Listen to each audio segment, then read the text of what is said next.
Hey, it's Justin here, and today for our first electric guitar lesson, we will be learning two things. We'll be learning how to do basic string muting and power chords.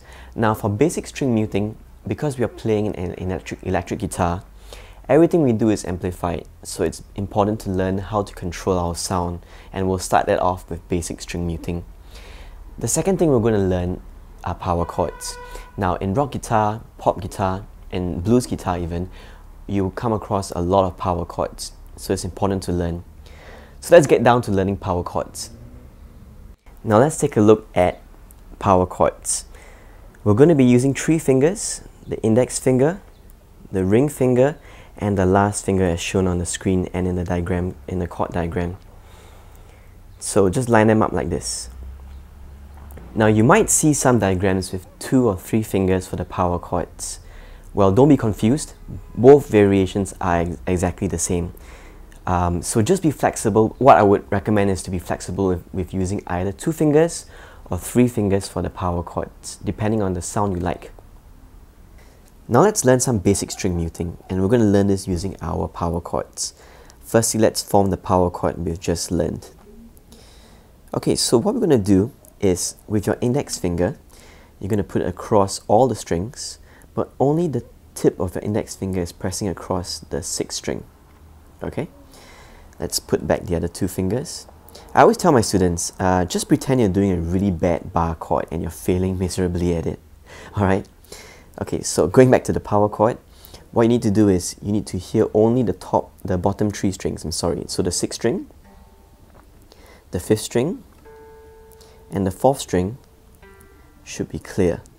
Alright? However, the first 3 strings, the 3rd string, the 2nd string, and the 1st string are all blocked. Can you hear that? Alright, they're all blocked.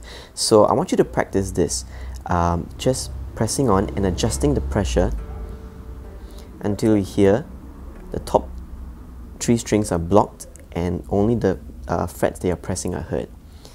Okay, so that's the idea behind string muting, to get the kind of control where you press down the chord and the strings that you want to mute are muted. Okay, so practice this. Let's try another position. Just take these 3 fingers and move them down the string like so.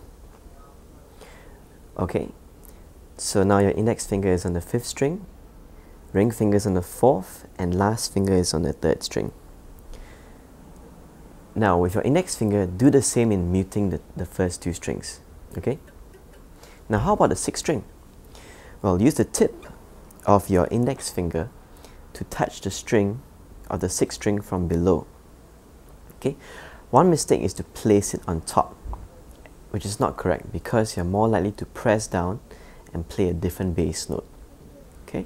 So what you want to do is, the strings which you're pressing, the 5th, 4th, and 3rd, can be heard, but the 1st and 2nd string are muted, and if you can, mute the 6th string as well with the tip of your index finger.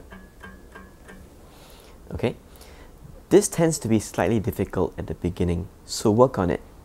However, don't get too caught up in it. Sometimes I find that it's just easier not to worry about the E string for now. So just get the power chord, and once you have the control, then you try and settle the muting the 6th string. That means for now, maybe you can just try and practice with the 6th string ringing all the time. Okay, once you get more control, then you can worry about muting the string proper. Alright, so practice the 5th string power chord.